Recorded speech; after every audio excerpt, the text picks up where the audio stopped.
All right, we're here in northern Alabama. We've been doing some smallmouth fishing.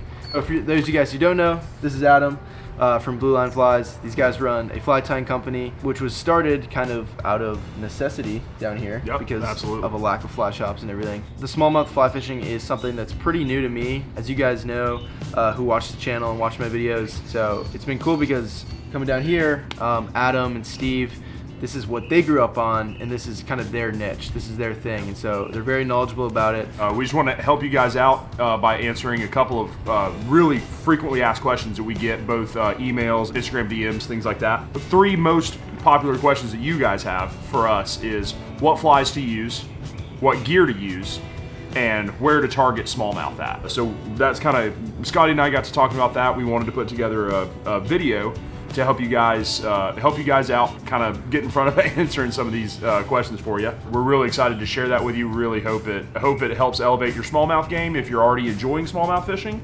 And if you're not enjoying smallmouth fishing, I want to know what the heck you are enjoying. But besides that, hopefully we can get you to go enjoy some smallmouth. We definitely hear a lot of misconceptions about fly fishing. Living around here, a lot of people have some strange opinions about fly fishing for bass, it seems like. But it's definitely what we grew up on. We just want to share it with you guys and show you that it's just as much fun as trout fishing, if not more, most of the time.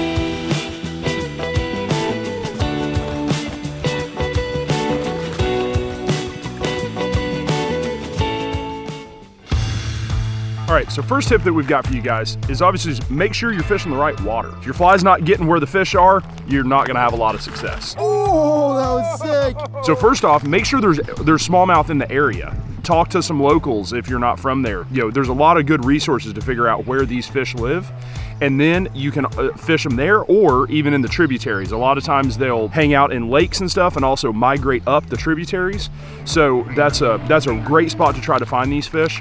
If you are a little confused by what we're talking about or want some more help with that, watch our other video, the scouting video that we've got up. Link right here. I've seen people do that. Yeah. But let's talk about the exact water that you want to look for. It's a big river. You may have a lot of questions about where to be fishing it. So hit structure. Smallmouth will like to hide around structure. Structure can be anything from rocks, wood, cliffs, little drop-offs, things like that. You're gonna see a lot of good examples of those in this video. Also make sure you're hitting eddies. If you're not familiar with what an eddy is, you're gonna see that in this video as well. And then also in the runs, you may hear them called like runs, riffles, in the current. So if you can find a lot of those elements all close together, maybe a little bit of a run, with an eddy, those two normally go well together, but then you also have some structure in that same hole, that's where you want to be fishing. All right, so we just pulled up to this run right here, which is on one of our favorite smallmouth rivers. I've fished this run a lot of times, and so but I kind of wanted to break it down for you for what you'd want to be looking for when you came to a river like this. So if you look up in top, we've got the main part of the river coming down, getting funneled from a much wider section of river right up above it. What that's doing is creating a lot more current coming straight down this side. The other good thing that we have here is that we've got this side channel of the river coming in here. What that's doing is creating what we call an eddy. This is a classic eddy. Maybe you've heard the word mentioned before as a great vocab word, but you don't know the definition of it. Here it is. So notice how we have some soft water right here close to us. Also another key indicator, notice how the foam is going back up river. Then on the far side, we've got the current headed down. So the eddy is the motion created by this river, where it's kind of a toilet bowl, like a washing machine kind of action, we call it, where it comes down and sucks the water back up and around. That's a fantastic spot for smallmouth to hang out. They don't have to spend a lot of energy to sit in an eddy, and there's a lot of food that comes down out of the main river and gets sucked into an eddy. So think of a wounded bait fish that might be floating down the river. It would get sucked into this eddy and a really easy picking for smallmouth. There he is. Did you get him? Yep. Like a whitey. That's a funky looking smallmouth right there, Adam. So guys, this is a This is a white bass. Smallmouth, largemouth spots, they're called, those are black bass. This is a white. So another native bass species to Alabama. We've got quite a few of these in our rivers as well. They're definitely predatorial. They don't get a whole lot bigger actually than this one right here. But good fish, another awesome fish that you can catch, and another native species to cross off your list. Well, so we got a little side channel running right here. As we can see, we've got a bunch of sticks and logs down, so we're not gonna be able to take the boat through this. Hopped out real quick just to wade this, but wanted to kind of also show you guys a little bit of what we're looking for today. So we've got a seam that comes in that's a little bit faster here through some shallower water to a shelf down below that drops off into a deep hole. That's really what we're looking for in smallmouth fishing. So a lot of times they'll sit in soft water, not in the really fast water. They'll usually sit when they're feeding next to fast water. And then when your fly comes through, they'll jump into that fast water, grab it, and then dart back into slow stuff. So that's a really good spot. Also because this current is coming on top of this shallow shelf, then drops off. That's another great spot that they'll sit, is right at the edge of that shelf waiting to ambush something as they come up that floats right over the top of them.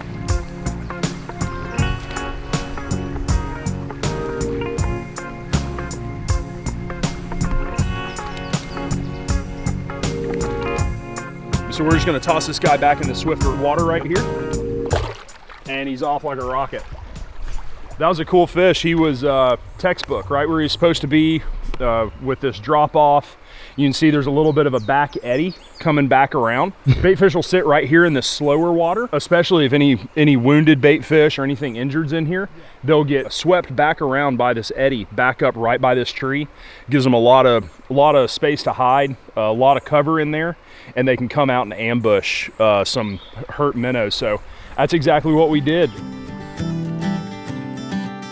So now that you kind of know where to cast, where to fish, one of the next questions you're gonna have obviously is, what do I need to throw? What kind of flies? So I want to run through just a couple of different patterns. Maybe they're different depths, imitate different things, just have a different action for different situations. Wanted to talk about that, and then how we fish each one. So this is what we call the angel hair minnow. Really loose fibers, really flashy. This is a great one to use if it's real sunny, you have a lot of bait fish in your river. This is a really good one to use. Great for maybe a little bit shallower water if you're fishing. Really easy to pull over rocks, logs, jams, things like that. On the flip side of that, we have a really deep pattern. So this is one of our best sellers called the Slim Shaddy. It's a small minnow pattern. It is articulated, so it has a lot of movement in it. These heads are really heavy. So that's really nice if you're using even a floating line.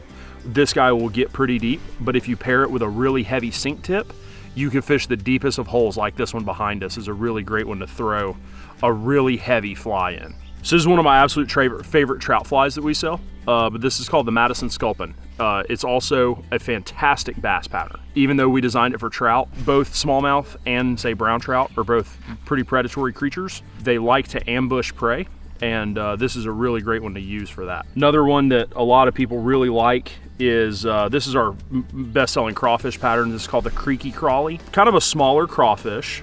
Even though we have a lot of large crawfish here, I feel that they don't get targeted quite as much as the smaller ones. So this is a really cool pattern. You can nymph it, you can fish it like a streamer. So this guy here really will help you get deep and also fish it along the bottom without getting snagged, but still give you a lot of movement with this, with these materials and these claws in here. And now next, so this guy's not much of an imitation much of anything. This is called the Cooter Brown. It's been fishing really well today. We've had a few of these out. So it has a deer hair head here. It is articulated again, so it's got that rear hook. A little bit bigger pattern. This one's a little better for targeting larger fish, which is mostly what we're doing today. That deer hair head is nice because it kind of floats. That allows you to fish it over the top of rocks, logs, things like that, where smallmouth are likely to haunt. And then fishing this on a sink tip will also allow this to get deep. So all the flies that I just showed you are all considered streamers. The reason we fish streamers for smallmouth is because smallmouth are predatory fish. They're not out here, you know, kind of rooting around on the bottom for something. They're pretty opportunistic, but they'll also hunt. So they actually actively go out and hunt down smaller fish, minnows, bluegill or panfish if they're available, or also certainly crawfish as well. Now, a lot of you probably have heard of fishing for bass with poppers and things like that. Though it is a lot of fun, there's a time and place for it. Unfortunately, most of the time, really big fish don't come eat poppers. It leaves them really exposed. We have a lot of birds of prey here, and it would make them really susceptible to getting eaten. So really big smallmouth tend not to eat on top, at least in our area. So fishing with a streamer will kind of trigger smallmouth to actually come out of the areas that they're hiding to come eat. All right, so before we go any further in this video, I just wanted to let you guys know that all the flies that we just mentioned are all going to be available linked below on the Blue Line Flies website. And in fact, we're actually running a little bit of a discount code. You can get 25% off all Blue Line Flies. All you've got to do is hit the link down below for their website and just type in the code BLC25 at checkout, and you will get 25% off your entire order. So if you're someone who's new to fly fishing for smallmouth, or you've been doing it for a while, but you just can't seem to figure out what patterns to use, or you can't find patterns that work, I highly recommend you guys go pick up some of these patterns. If you've seen our other videos from Alabama, you know how well these work. So hopefully you guys can pick some of those up and start getting on some more smallmouth.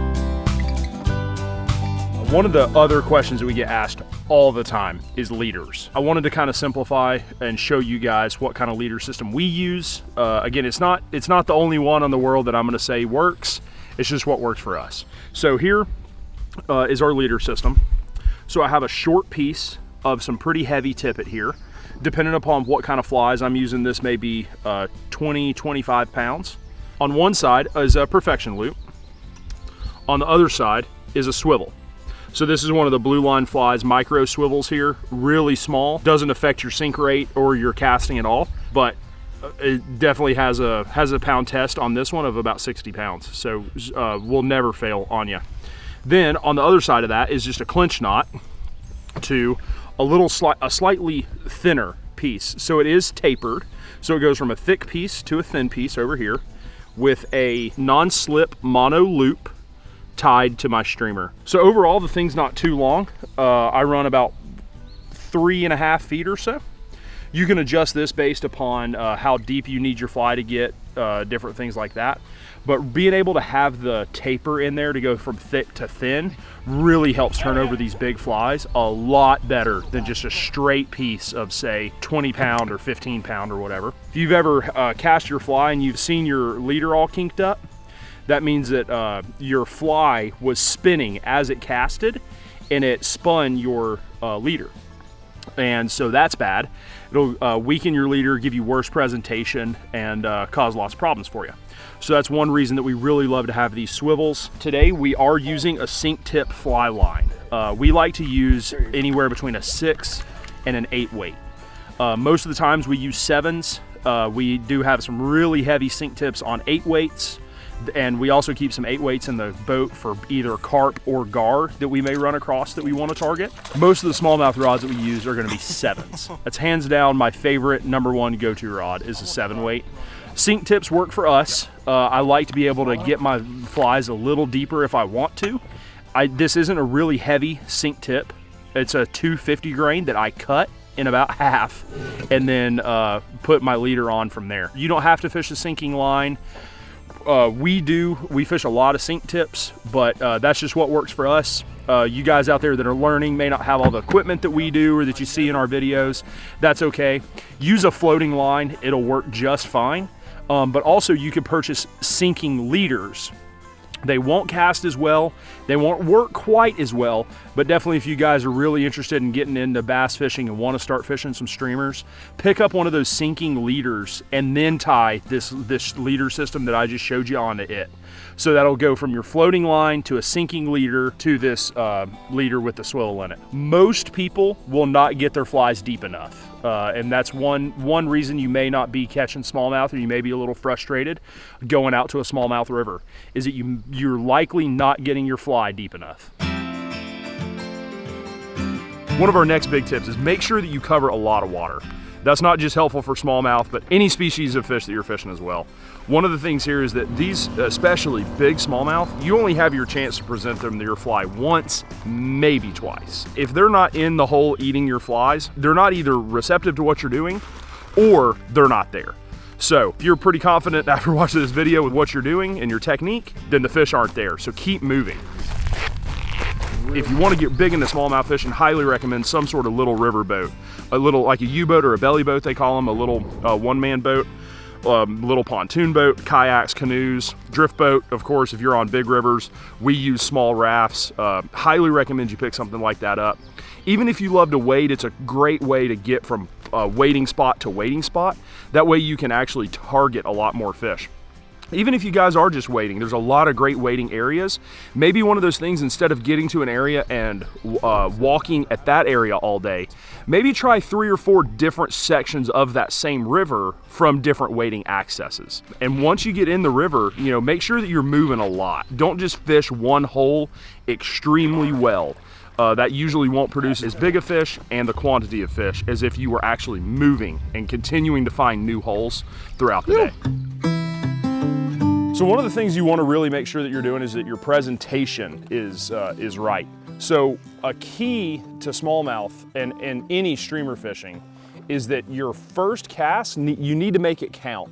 So where you land your fly is a lot more important usually than what fly you're even throwing. So making sure that you're landing your flies in the right location on the first cast is pretty key. So make sure that you guys are getting your fly as close to structure as possible. One thing that a lot of people will end up doing when they're hitting structure is land the fly where the fish is going to be. So you don't want to land the fly on the structure. You want to land it just past it so that it'll slide in, or that you can strip it into the hole. But also make sure you're casting it far enough so that you can get it to the correct depth by the time you get to where the fish are going to be hanging out. So this could be a great example here.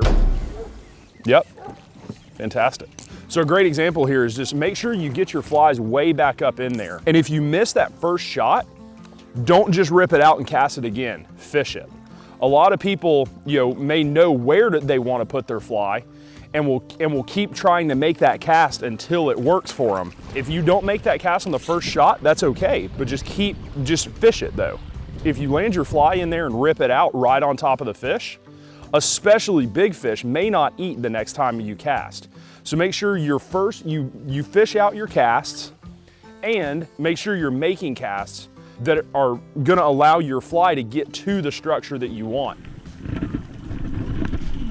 So one ticket to making sure your fly is getting deep enough, either whether you're using a sinking fly with a floating line or a fly that's got a sinking fly line on it, if you cast in and then give it a small upstream mend before you start stripping, that just gives that fly just a little bit of a second to free fall deep instead of being like directly connected to your line. That'll let your fly sink a little bit more. As we said, most people when they're smallmouth fishing aren't getting deep enough. So giving your fly just an extra, quarter or half a second or so of sinking usually is enough to help really get that thing down into a trough off of a bank or into a hole. So we come up on a wall just like the one we're coming up on up here on River Left. And first throw in, giant 20+ inch smallie is like all over the fly. I think he has it, a strip set, he's not there. I roll cast back in, smallmouth comes out of the deep and just puts his nose right on the bottom of the fly, and I'm like, okay, there he is. I give one rod twitch. He opens his mouth, I see the mouth go, I see nothing but white. I set as hard as I've ever set on a fish, and he wasn't there. Oh no. Ripped it out of his mouth. Straight out of his mouth, like no pressure, no hook set, no nothing.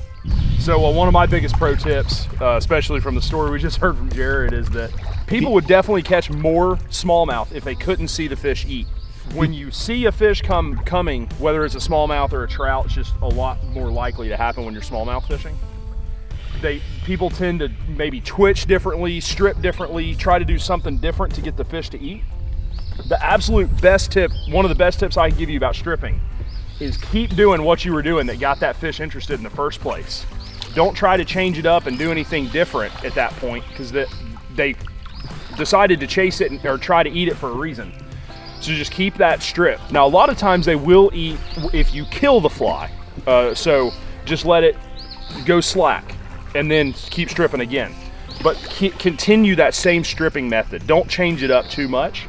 Don't vary your strip once you see a fish. And one of the absolute biggest things, Jared could probably back you up on this, is that do not set the hook until you feel pressure. Absolutely. So don't do that strip, don't strip set or don't try to bend the rod until you have pressure on that fly. So just keep your head down, keep your rod low, keep stripping it until you have pressure. And that's one of the biggest tips I can give you. I've seen a lot of people miss catching fish because of that. All right, well, thank you guys for watching. Hope you guys enjoyed and learned something from this. I know this week here, spending a week with these guys here in Alabama and fishing around, I've definitely learned a lot, and I've been very surprised with how similar some of the trout tactics kind of translate into smallmouth and vice versa. So hopefully you guys can take some things away from this and go apply them to your rivers and maybe find some new rivers that you've never tried before. Yeah, we just really hope that you guys hopefully open your minds a little bit if you're not already smallmouth fishing. I feel like Instagram is loaded with trout stuff and only 1 out of every 20 posts or something to smallmouth. So we'd love to see more people smallmouth fishing. Even though we do a lot of trout fishing ourselves, I still find myself coming back to wanting to go do smallmouth trips. And it was awesome having Scotty down here, teaching him some stuff about it. And I hope he's got the jonesing for some smallmouth fishing like we have. But we'd love to see you guys out on the river more, targeting some smallmouth. And if you guys have any specific questions, please reach out to me. I'm more than happy to answer them. And thanks for watching. We really appreciate you guys viewing. If you have any specific questions or clarifications, either message us on Instagram or leave us something in the comments. And if you guys want to see more stuff on smallmouth, I know these guys are always down, and I'm always down to get together and fish, and we're always down to make some videos for you guys. So yeah, thanks for watching, and yeah, hopefully we can do this again soon. Finger guns.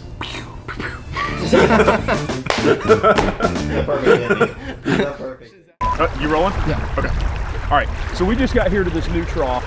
Wanted to show you guys this. There's a nice weed bed. There's a pretty good foam line right here. Pretty good current. Steven, what the f? What the f? We're filming right here. I'm pulling off. It's a bit hot out here.